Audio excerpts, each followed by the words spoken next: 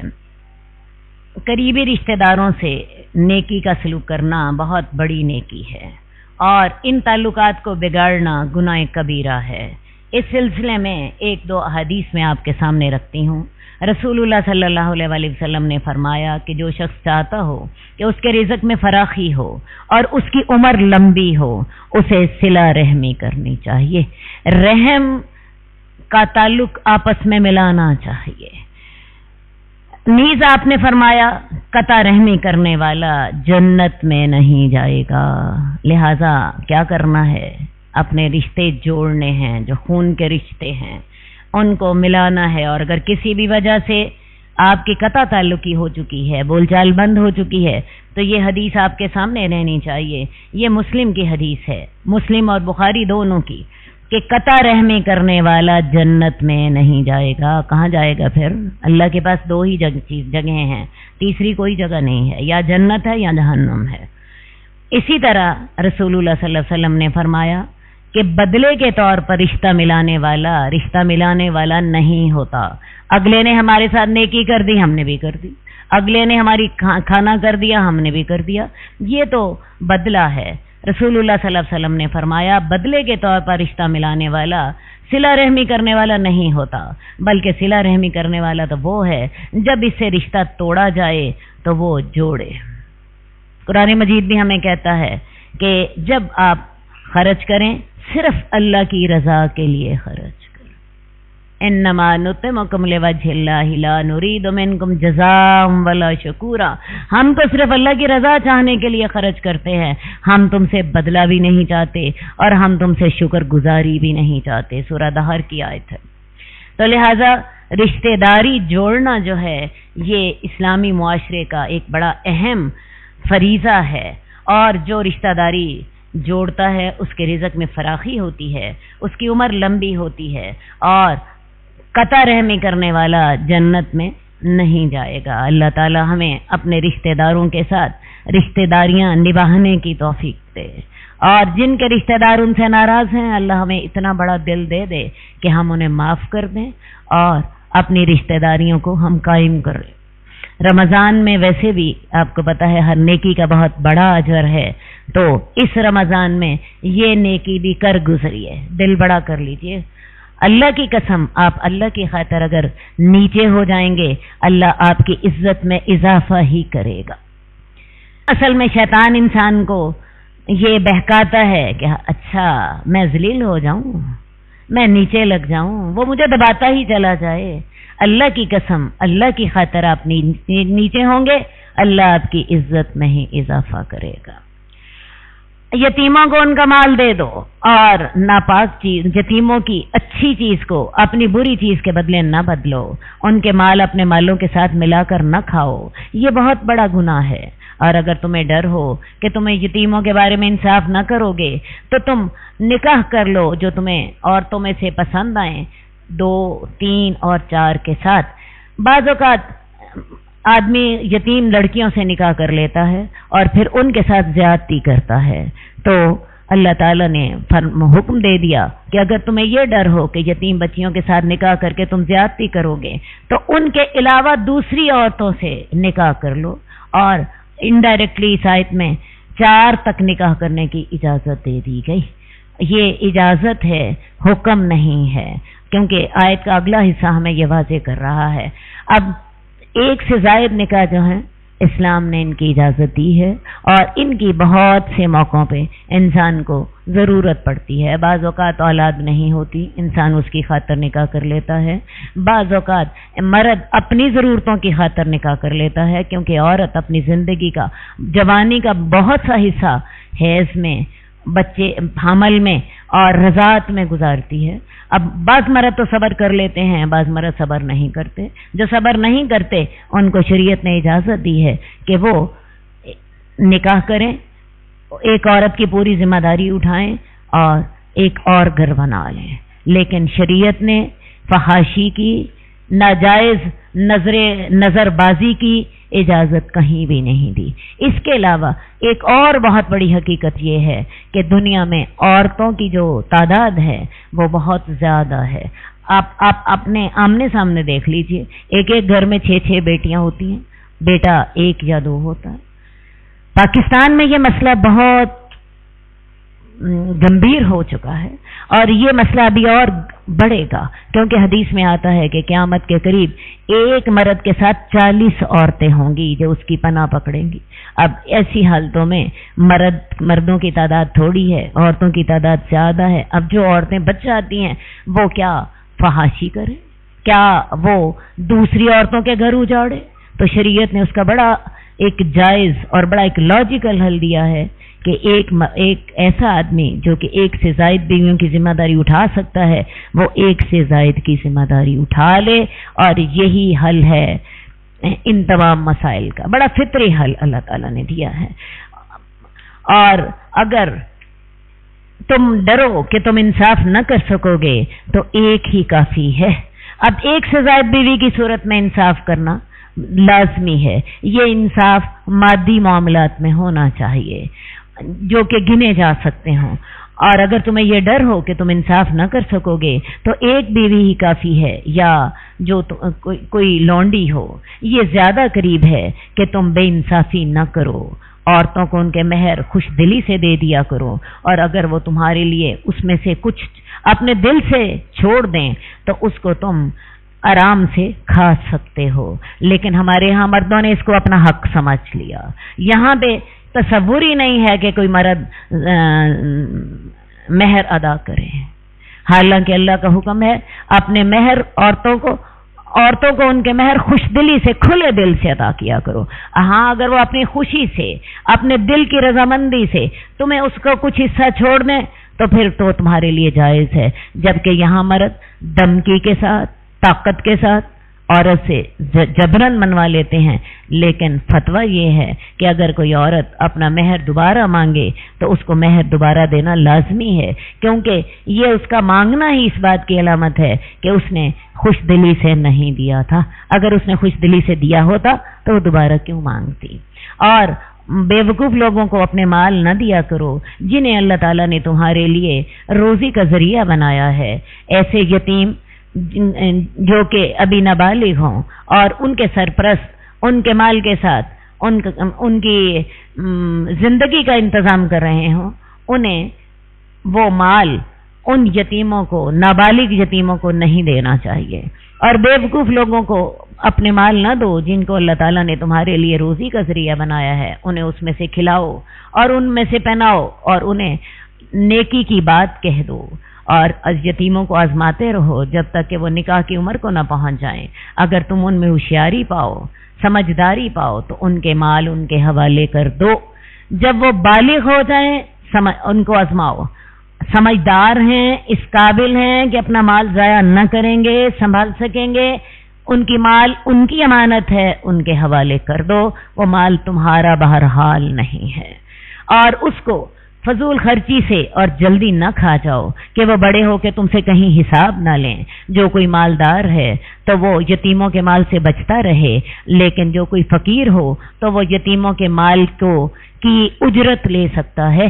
مثال کے طور پہ ایک شخص یتیم کے مکان کی سرپرستی کر رہا ہے، اب اس مکان کی مینٹیننس کے لیے اس غریب آدمی کو اپنا وقت دینا پڑتا ہے، اس کی دہاڑی ماری جاتی ہے، اور وہ سوچتا ہے کہ نہیں، میں اس یتیم کے مکان کی نگرانی نہیں کرتا، اس طرح تو میرے بچے بھوکے رہ جائیں گے۔ تو اس صورت میں اللہ تعالیٰ نے اس غریب کو اجازت دی ہے کہ وہ اس یتیم کے مال کی مینٹیننس کے لیے جو وقت دے رکھا ہے اس وقت کی وہ اجرت لے لے، کیونکہ اگر وہ اجرت بھی لے لے گا تب بھی یتیم کو یہ فائدہ ہو جائے گا، کیونکہ وہ یتیم کا رشتہ دار ہوگا، وہ اس کی پھر بھی خیر خواہی کر لے گا۔ تو لہٰذا جو امیر ہے وہ تو یتیم کے مال کی نگہداشت بغیر معاوضے کے کرے، لیکن جو غریب ہے وہ یتیم کے مال کی نگہداشت معاوضے کے ساتھ بھی کر لے تو جائز ہے۔ اور جب تم ان کے مال ان کے حوالے کر دو تو گواہ مقرر کر لو، تاکہ کل کو کوئی یہ نہ کہے کہ تم یتیم کا مال کھا گئے ہو۔ انسان کو اپنی پوزیشن ہمیشہ صاف رکھنی چاہیے۔ اللہ تعالی ہمیں یہی سکھاتے ہیں۔ اللہ کا ڈر ایک علیحدہ چیز ہے، لیکن لوگوں کے سامنے بھی اپنی عزت کا معاملہ صاف ہونا چاہیے۔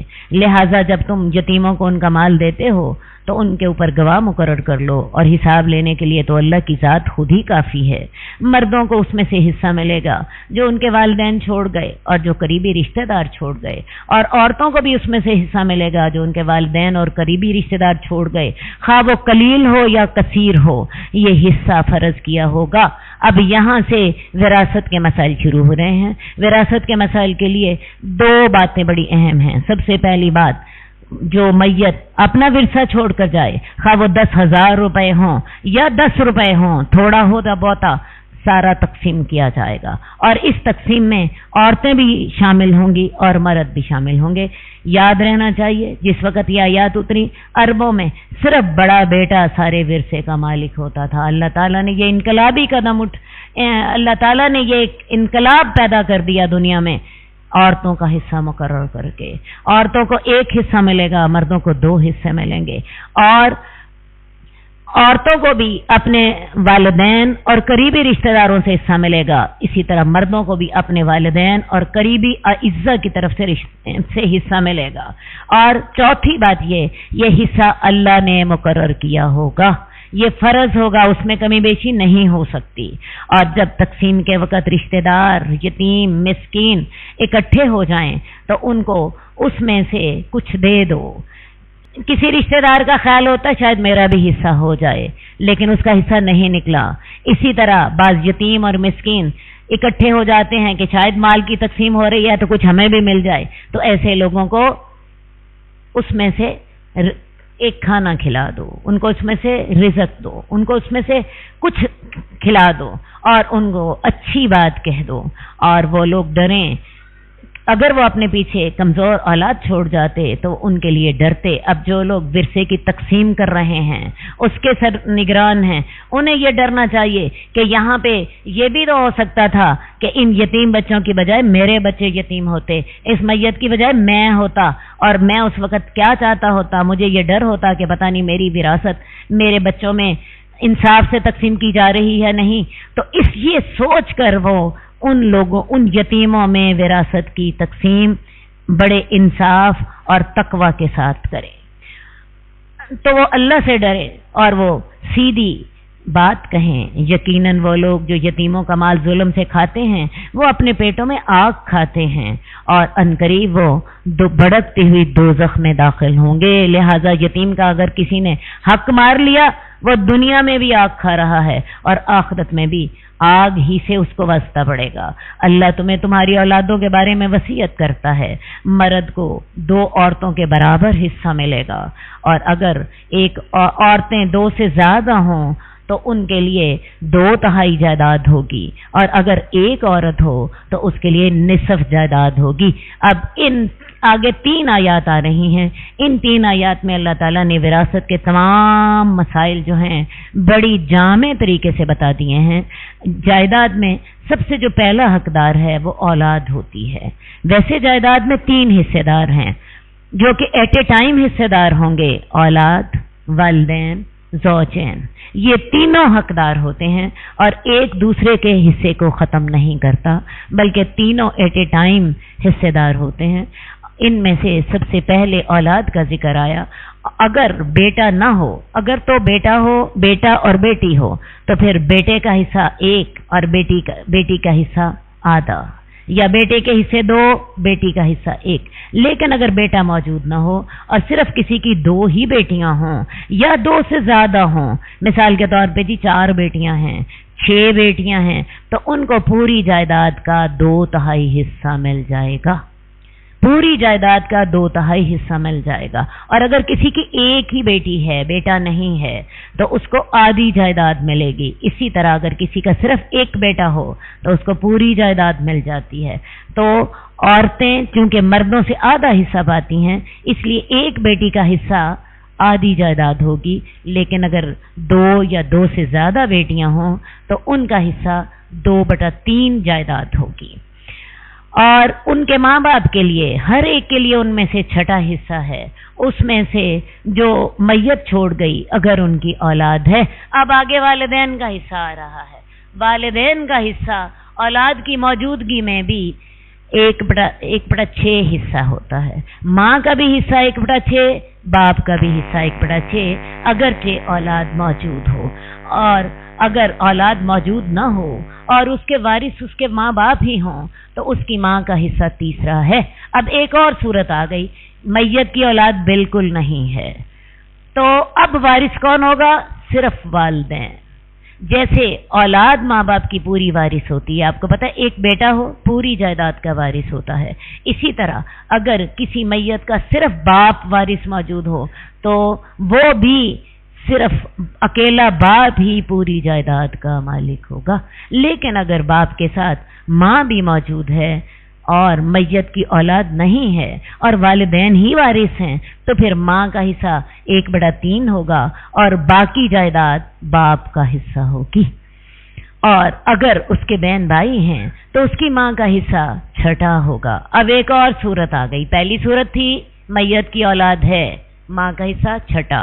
دوسری صورت ہے میت کی اولاد نہیں اور والدین ہی وارث ہیں، اس صورت میں ماں کا حصہ تیسرا، باپ کا حصہ باقی ساری جائیداد۔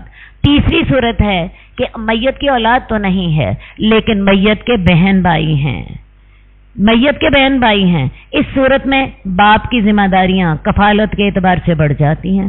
اس صورت میں ماں کا حصہ پھر چھٹا ہو جائے گا اور باپ کا باقی 5/6 حصہ باپ لے جائے گا۔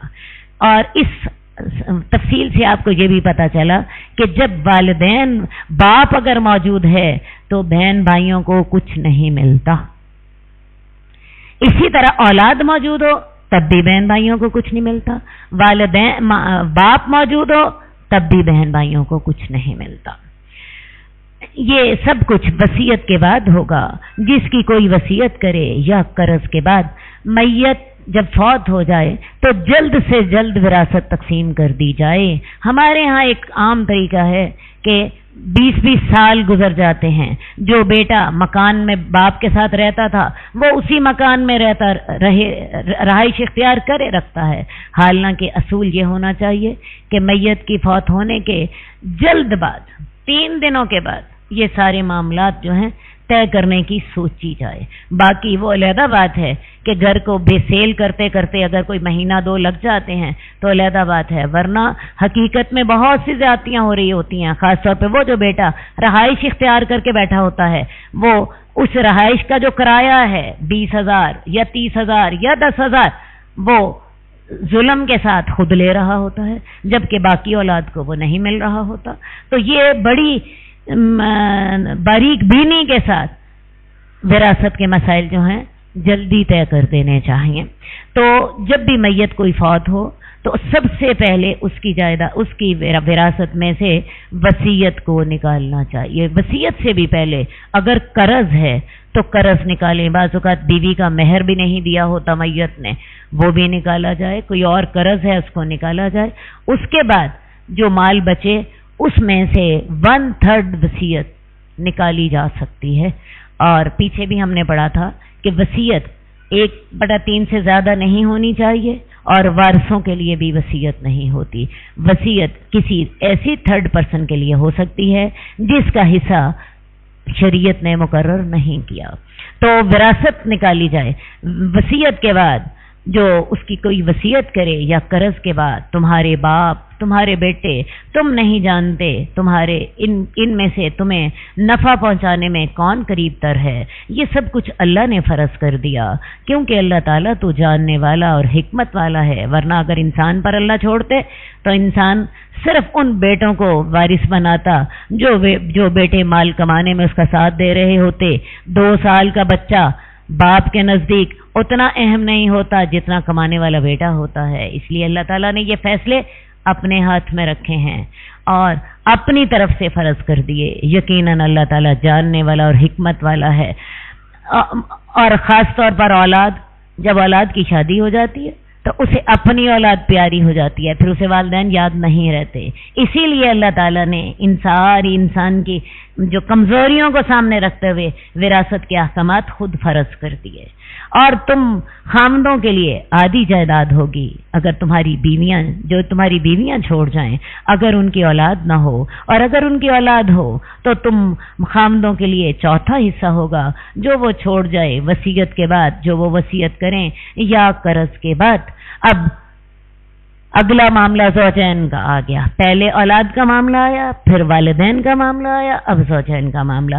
اگر ایک میت بیوی ہے تو بیوی جتنی اپنا مال چھوڑ گئی ہے اس میں سے خامند کا حصہ آدھا ہوگا. اگر بیوی کی اولاد نہیں ہے، نہ اس شوہر سے نہ کسی پہلے شوہر سے، لیکن اگر بیوی کی اولاد ہے تو پھر خامند کا حصہ چوتھا ہوگا. اور اگر میت خامند ہو تو بیوی کو چوتھا حصہ ملے گا اگر خامند کی اولاد نہ ہو، نہ اس بیوی سے نہ کسی اور بیوی، کسی پہلی بیوی سے. اور اگر خامند کی اولاد ہے تو بیوی کا حصہ 8واں ہوگا، خواہ وہ ایک بیوی ہے یا 2 بیویاں ہیں، 2 بیویاں اسی 1/8 حصے کو تقسیم کر لیں گی. اور یہ سارا کچھ وصیت کے بعد ہوگا. اور اگر تمہاری اولاد ہے تو ان بیویوں کے لیے 8واں حصہ ہے جو تم چھوڑو وصیت کے بعد، جس کی تم وصیت کرتے ہو یا قرض کی ادائیگی کے بعد. اب ایک اور صورت پیدا ہو رہی ہے. اگر کوئی ایک آدمی ہے جس کی وراثت ہے، وہ آدمی کلالہ ہے یا کوئی عورت کلالہ ہے اور اس کا ایک بھائی اور ایک بہن ہے، تو اس کے لیے اس میں سے 6واں حصہ ہے. اب ایک اور صورت ہے. آپ کو پتا وارث تو 2 ہی تھے، یا تو اولاد یا باپ. ایک بیٹا ہو پوری جائیداد لے جاتا ہے، باپ اکیلا موجود ہو پوری جائیداد لے جاتا ہے. اب کسی کا بیٹا بھی نہیں ہے اور باپ بھی نہیں ہے، نہ اس کی اصل ہے نہ اس کی فرع ہے، تو اس صورت میں بہن بھائی وارث ہوں گے. اور بہن بھائی اس طرح وارث ہوں گے جیسے اولاد وارث ہوتی ہے. لیکن یہ سگے بہن بھائیوں کی بات ہو رہی ہے. اگر ماں شریک بہن بھائی ہوں، ماں شریک، باپ کوئی اور ہے، ماں ایک ہے، تو ایسے بہن بھائی میت کے 1/3 حصے سے زیادہ کا اختیار نہیں رکھتے. ماں شریک بہن بھائی اگر ایک بھائی ہو اور ایک بہن ہو تو بھائی بھی 1/6 لے گا اور بہن بھی 1/6 لے گی. یہاں وہ اصول نہیں چلے گا بھائی کا حصہ زیادہ اور بہن کا کم، کیونکہ یہ اللہ نے خود مقرر کر دیا. اور اگر وہ ایک بھائی اور ایک بہن سے زیادہ ہوں تو وہ 1/3 میں شریک ہوں گے وصیت کے بعد، جس کی وصیت کی جائے یا قرض کے بعد. اور وصیت میں کسی کو تکلیف نہ دی جائے. یہ اللہ تعالیٰ کا حکم ہے اور اللہ تعالیٰ تو جانتا ہے اور تحمل والا ہے. یہ اللہ کی حدود ہیں، اور جو اللہ کی حدود سے آگے جو اللہ اور اس کے رسول کی اطاعت کرے اللہ اسے جنت میں داخل کرے گا جس کے نیچے سے نہریں بہتی ہوں گی، وہ اس میں ہمیشہ رہیں گے. اور یہی ہمیشہ کی کامیابی ہے. اور جو اللہ اور اس کے رسول کی نافرمانی کرے، اللہ کی حدود سے آگے بڑھ جائے، تو اللہ اسے دوزخ میں داخل کرے گا جس میں وہ ہمیشہ رہے گا، اور اس کے لیے ہمیشہ رسوا کرنے والا عذاب ہے. اب جن گناہوں کے بعد یہ الفاظ آ جائیں کہ یہ اللہ کی حدود ہیں، تو یہ گناہ کبیرہ ہوتے ہیں، اور گناہ کبیرہ کی سزا دوزخ ہوتی ہے. اب یہ جو آیات آپ نے پڑھی ہیں کہ جو اللہ اور اس کی نافرمانی کرے اور اس کی حدود سے آگے بڑھ جائے، اللہ اسے دوزخ میں داخل کرے گا اور اس کے لیے رسوا کرنے والا عذاب ہے. ان آیات کا مطلب یہ ہے اگر کوئی شخص نماز پڑھتا ہے، روزے رکھتا ہے، حج کرتا ہے، مدرسے بنا دیتا ہے، لیکن وراثت میں خرابی کر جاتا ہے، اللہ کی حدود سے آگے بڑھ جاتا ہے، تو اس گناہ کی بنا پہ اس کو اللہ دوزخ میں داخل کرے گا اور اس کے لیے عذاب ہوگا. اصل بات یہ ہے ہمارے کئی ایسے احکامات ہیں جن پر عمل کرنا لازمی ہے. آپ کی زبان میں آپ کو سمجھاؤں، کئی آپ کے کمپلسری پیپرز ہیں جن میں پاس ہونا لازمی ہے. اگر آپ ان میں پاس نہیں ہوں گے تو خواہ کچھ دوسرے مضامین میں فرسٹ پوزیشن بھی آپ لے لیں، اس کے باوجود کمپلسری مضمون میں فیل ہونے کی وجہ سے آپ دوزخ میں جائیں گے۔ یہ بالکل ویسی بات ہے جیسے میں نے آپ کو پہلے بھی ایک دن بتائی تھی، ایک عورت بہت نمازیں پڑھتی ہے، بہت روزے رکھتی ہے، اس کے ہمسائے اس سے ناراض ہیں۔ دوسری عورت پاسنگ مارکس والے نماز پڑھتی ہے، پاسنگ مارکس والے صدقہ دیتی ہے، لیکن اس کے ہمسائے خوش ہیں۔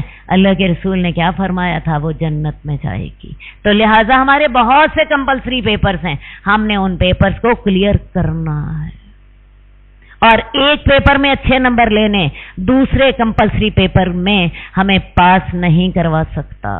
لہٰذا یہ جہاں جہاں حکم آ جائے کہ یہ اللہ کی حدود ہے، ان کا ہم نے دھیان رکھنا ہے۔ یاد میں آپ کو دلانا چاہتی ہوں، طلاق کے معاملات میں بھی یہی الفاظ آئے تھے، تلک حدود اللہ، اور ہمارے ہاں یہ گناہ عام ہیں۔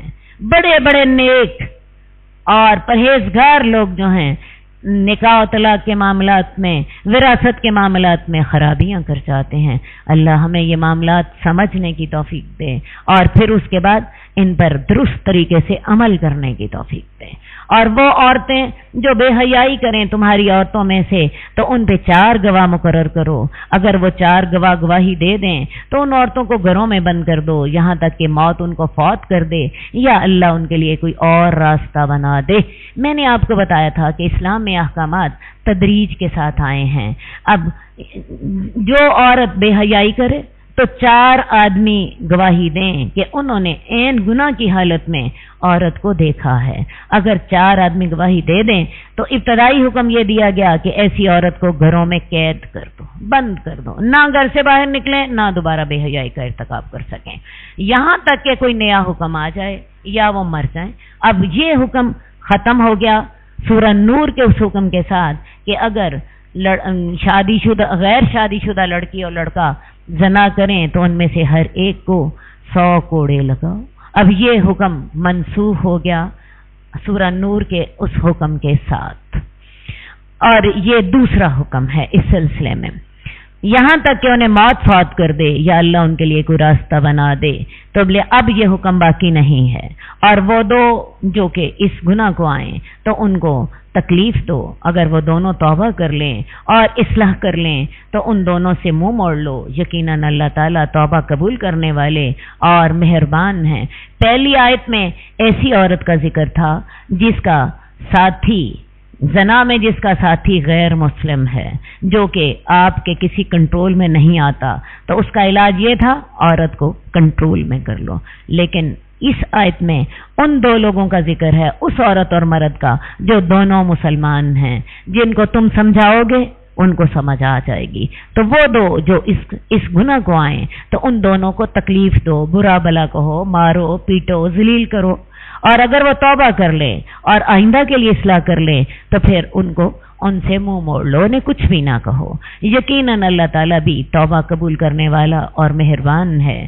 یقیناً اللہ کے ذمے ان لوگوں کے لیے توبہ ہے جو برائی جہالت کے ساتھ کرتے ہیں پھر جلد ہی توبہ کر لیتے ہیں، تو ایسے لوگوں کی اللہ توبہ قبول کرتا ہے، اور اللہ تعالیٰ تو جاننے والا اور حکمت والا ہے۔ یہاں اب توبہ کی شرائط بتائی جا رہی ہیں۔ توبہ کی شرطوں میں سب سے پہلے ایسے شخص کی اللہ توبہ قبول کرتے ہیں جو جہالت کے ساتھ گناہ کرے۔ اب جہالت سے 2 مراد ہیں، ایک تو یہ ہے کہ واقعی انسان کو علم نہ ہو کہ یہ گناہ تھا، اور دوسری اللہ کی رحمت نے ہمیں ایک آسانی دے دی ہے، غصے میں بھی انسان جب اندھا ہو جاتا ہے تو وہ بھی جہالت ہی ہوتی ہے، وہ ایک وقتی جہالت ہوتی ہے۔ تو انسان کو جو ہی احساس ہو کہ میرے سے کیا غلطی ہو گئی، اسی وقت اللہ سے توبہ کر لے تو پھر وہ جلدی توبہ کرتے ہیں۔ جو ہی احساس ہوا کہ میں کیا بک گیا، میں کیا کر گیا، وہ فوراً توبہ کرتے ہیں۔ تو اللہ تعالیٰ ایسے لوگوں کی جو جہالت سے گناہ کریں توبہ قبول کر لیتے ہیں، اور ان لوگوں کی بھی اللہ توبہ قبول نہیں کرتے جو برائیاں کرتے جاتے ہیں، یہاں تک کہ جب ان کو موت آ جاتی ہے تو وہ شخص کہتا ہے میں تو اب توبہ کرتا ہوں، تو موت کے وقت کی توبہ قبول نہیں۔ آپ کو پتہ ہے موت کے وقت تو فرعون نے بھی کہا تھا کہ میں موسیٰ کے رب پر ایمان لاتا ہوں، لیکن اس وقت کی توبہ قبول نہیں۔ اور ان لوگوں کے بھی اللہ توبہ قبول نہیں کرتے جو مر جاتے ہیں اور کفر کی حالت میں ہوتے ہیں، کیونکہ توبہ قبول کرنے کے لیے آپ جس سے توبہ کر رہے ہیں اس پر ایمان لانا تو لازم ہے۔ آپ اللہ کے ساتھ تو انکار کر رہے ہیں اور ساتھ توبہ کر رہے ہیں، یہ کیسے ممکن ہو سکتا ہے کہ اللہ آپ کی توبہ قبول کرے؟ تو توبہ کے لیے اللہ پر ایمان لانا بھی لازمی ہے، توحید پر کاربند ہونا لازمی ہے۔ ایسے لوگوں کے لیے ہم نے، کیسے لوگوں کے لیے؟ کافروں کے لیے ہم نے دردناک عذاب تیار کر رکھا ہے۔ اے ایمان والو، تمہارے لیے یہ جائز نہیں کہ تم عورتوں کے زبردستی وارث بن جاؤ اور ان کو نہ روکو کہ تم لے جاؤ جو تم نے ان کو دیا تھا، ہاں اگر وہ واضح بے حیائی کو آئیں۔ اب یہ ہے کہ عورتوں کے زبردستی وارث نہ بن بیٹھو، اور گھر میں قید رکھنے کا اختیار صرف اسی صورت میں ہوگا کہ بدکاری کا ارتکاب کرے۔ اس کے علاوہ انہیں اس لیے نہ روکو کہ تم نے جو انہیں حق مہر وغیرہ دیا ہے وہ تم ان سے واپس لے لو۔ بعض اوقات مرد خود طلاق نہیں دیتا، اسے پتا ہوتا ہے میں طلاق دوں گا تو مجھے مہر جو ہے بیوی کے پاس چھوڑنا پڑے گا، وہ ایسے حالات پیدا کر دیتا ہے کہ بیوی تنگ پڑ کے خود طلاق کا مطالبہ کرے اور اس صورت میں اس کو مہر واپس مل جائے۔ تو مرد کو ایسا نہیں کرنا چاہیے، اور ان کے ساتھ نیکی کے ساتھ گزارا کرو۔ اگر تم انہیں ناپسند کرتے ہو تو شاید کہ تم انہیں کسی چیز کو ناپسند کرو اور اللہ تعالیٰ اس میں بہت سی خیر بنا دے۔ آدمی کو بیوی پسند نہیں ہے، وہ بڑی حسین نہیں ہے، وہ ہو سکتا ہے وہ حسین تو نہ ہو لیکن تمہارے ساتھ مخلص ہو، تمہاری اولاد کی اچھی تربیت کرنے والی ہو، تم دیندار ہو، تو بہت دفعہ انسان کو ایک چیز پسند نہیں ہوتی، اللہ اسی میں خیر ڈال دیتے ہیں۔ اور اگر تم کسی بیوی کو کسی بیوی کے ساتھ تبدیل کرنا چاہتے ہو اور تم نے ان میں سے ایک کو خزانہ دیا ہے تو اس میں سے تم کچھ بھی نہیں لے سکتے۔ اب مسلمان کو سمجھایا گیا کہ تم بیوی کو اگر ناپسند کرتے ہو سکتا ہے اللہ تعالیٰ اسی میں ہی بہت سی خیر بنا دے، لیکن اس کے باوجود بھی ایک شخص کا پکا ارادہ ہے کہ نہیں جی میں نے اس بیوی کو نہیں رکھنا، شریعت نے اس کو اجازت دی ہے کہ اس کو علیحدہ کر دے اور اس کی جگہ دوسری بیوی لے آئے، لیکن اس صورت میں اگر اس نے پہلی بیوی کو ایک خزانہ بھی مہر دیا ہے تو وہ اس سے ایک پائی بھی واپس نہیں لے سکتا۔ اور انڈائریکٹلی آپ کو یہ علم ہونا چاہیے کہ مہر جب مرد مقرر کر لیتا ہے تو عورت اس مہر کی حقدار ہو جاتی ہے تب ہی جب ایک دفعہ مرد کے ساتھ خلوت ہو جاتی ہے، تو تم اس میں سے کچھ بھی واپس نہیں لے سکتے۔ کیا تم اسے بہتان بنا کے واپس لوگے اور واضح گناہ کی صورت میں واپس لوگے؟ یہ تمہارا واضح گناہ ہوگا، اور تم اس سے وہ مہر کیسے واپس لوگے؟ حالانکہ تم میں سے ایک نے دوسرے سے فائدہ اٹھایا ہے، تم آپس میں تعلقات قائم کر چکے ہو اور انہوں نے تم سے بڑا پکا وعدہ لیا تھا۔ عورت مرد سے کب پکا وعدہ لیتی ہے؟ جب ایجاب و قبول کی محفل ہوتی ہے، اس میں گواہ بھی موجود ہوتے ہیں۔ انسان اللہ کے نام پر، اللہ کے کلمے پر عورت کے ولی سے وعدہ کرتا ہے کہ میں اس کو قبول کرتا ہوں، میں اس کو ویسا ہی رکھوں گا جیسا اس کا ولی رکھ رہا تھا، میں اس کے سلسلے میں اللہ تعالیٰ کی حدود کو پورا کروں گا۔ وہ بڑی محفل میں تم سے پکا وعدہ لے چکی ہیں تو تم ان سے وہ مہر کس طرح واپس لے سکتے ہو؟ اور تم نکاح نہ کرو جو تمہارے باپوں نے نکاح کیا عورتوں سے مگر جو گزر چکا۔ عرب لوگوں کے ہاں ایک بڑی بری عادت یہ تھی کہ باپ کی لونڈیوں کو استعمال میں لے آتے یا سوتیلی ماؤں سے نکاح کر لیتے۔ باپ مر جاتا، سوتیلی ماؤں کے اوپر چادر ڈال دیتے، اور یہ چادر ڈالنے کا مطلب یہ تھا کہ چاہیں تو اپنے نکاح میں لے آئیں، چاہیں تو ان کا کسی اور سے نکاح کر لیں، اور چاہیں تو ان کو گھر سے باہر نکلنے نہ ہی دے، اپنے گھر میں ہی رکھیں۔ ٹھیک ہے، ہر طرح سے ان کے مالک بن بیٹھتے، اور جب چاہتا تو سوتیلی ماں سے نکاح بھی کر بیٹھتے۔ تو اللہ تعالیٰ نے کہا کہ تم اب یہ کام نہیں کرو گے، جو گزر چکا وہ گزر چکا۔ بے شک یہ بہت بڑی بے حیائی ہے اور بہت بڑا گناہ ہے اور یہ بڑا برا راستہ ہے، اور تم پر تمہاری مائیں حرام کر دی گئیں، تمہاری بیٹیاں حرام کر دی گئیں۔ اب چونکہ ایک موقع آ گیا تھا تو اللہ تعالیٰ نے ہمیں وہ رشتے بتا دیے جن کے ساتھ نکاح حرام ہے۔ یہ 4 قسم کے رشتے ہیں۔ ایک تو خون کے رشتے ہیں، یہ 7 رشتے ہیں خون کے۔ اسی طرح رضاعت کے رشتے ہیں، جن ماؤں نے دودھ پلایا ان کے ساتھ بھی ویسا ہی رشتہ جڑ جاتا ہے جیسا رشتہ پیٹ کا ہوتا ہے، کیونکہ رحم کے ساتھ بھی بچے کا خون اور گوشت بنتا ہے اور دودھ پلانے کے ساتھ بھی بچے کا خون اور گوشت بنتا ہے۔ لہذا رضاعت کے اعتبار سے بھی وہی 7 رشتے حرام ہوں گے جو 7 رشتے خون کے اعتبار سے حرام ہیں۔ اس طرح کچھ رشتے سسرالی ہیں، کچھ رشتے وقتی ہیں، اللہ نے بڑی ترتیب کے ساتھ ان کا ذکر کیا ہے۔ اور تم پر تمہاری مائیں حرام کر دی گئیں، تمہاری بیٹیاں، تمہاری بہنیں، تمہاری پھپھیاں، تمہاری خالائیں، تمہاری بتیجیاں، تمہاری بانجیاں، یہ 7 رشتے ہو گئے۔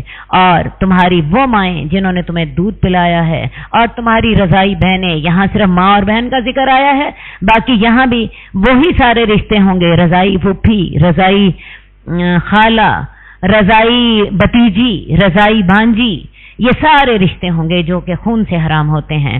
اور تمہاری بیویوں کی مائیں، تمہاری ساسیں، ساس بھی حرام ہے، اس طرح سسر بھی حرام ہے، داماد سے نکاح کرنا حرام ہے، بہو سے نکاح کرنا حرام ہے۔ اور تمہاری وہ بیٹیاں جو تمہاری گودوں میں ہیں، تمہاری ان عورتوں سے جن سے تم نے تعلقات قائم کر لیے، کسی عورت سے نکاح کیا اور نکاح کرنے کے بعد اس سے رخصتی بھی کرا لی، تعلقات بھی قائم کر لیے، اب اس کی پہلے خامن سے جو بیٹی ہے اس کو ربیبہ کہتے ہیں۔ خامن کی وہ سوتیلی بیٹی ہے، سوتیلی بیٹی سے بھی نکاح ویسے ہی حرام ہے جیسے سگی بیٹی سے نکاح حرام ہے۔ اور اسی طرح عورت کے لیے سوتیلے بیٹے سے نکاح حرام ہے، حالانکہ وہ اس کا اپنا بیٹا نہیں ہوتا، اس کے شوہر کا پہلی بیوی سے بیٹا ہوتا ہے۔ تو لہذا سوتیلی بیٹی، سوتیلا بیٹا، ساس، سسر، داماد، بہو، یہ تمام رشتے جو ہیں یہ حرام رشتے ہیں۔ اور اگر تم نے ان کے عورتوں کے ساتھ تعلقات نہیں قائم کیے تو تم پر کوئی گناہ نہیں، صرف نکاح کے ساتھ سوتیلی بیٹی حرام نہیں ہوتی۔ ہاں اگر تعلقات قائم کر لیے تھے پھر سوتیلی بیٹی حرام ہے، رخصتی سے قبل ہی طلاق دے دی نکاح کرنے کے بعد تو اس عورت کی بیٹی سے نکاح جائز ہوگا۔ اور تمہارے بیٹوں کی بیویاں جو تمہاری پشتوں سے ہیں، پشتوں سے کہہ کے اللہ تعالیٰ نے یہ واضح کیا کہ جو منہ بولے بیٹے ہیں ان کی بیویوں سے نکاح جائز ہے۔ جو تمہارے صلبی بیٹے ہیں ان کی بیویوں سے نکاح حرام ہوگا۔ اور تم 2 بہنوں کو اکٹھا کر لو، یہ بھی حرام ہے۔ ہاں جو گزر چکا، اب یہاں پہ صرف 2 بہنوں کا ذکر ہے، حدیث میں اس کی مزید تفصیل موجود ہے۔ ایٹ اے ٹائم خالہ اور بھانجی کو بھی نکاح میں اکٹھا نہیں کیا جا سکتا، اور ایٹ اے ٹائم بتیجی اور پھپھی کو بھی نکاح میں اکٹھا نہیں کیا جا سکتا مگر جو گزر چکا۔ یقیناً اللہ تعالیٰ بخشنے والا اور مہربان ہے۔ آج کا سپارہ ہم نے ختم کر دیا۔ اللہ تعالیٰ ہمیں ہدایت کی توفیق عطا فرمائے۔ قد خصك الرحمن بالفضل والتيجان والروح والريحان يا حامل القرآن قد خصك الرحمن بالفضل والتيجان والروح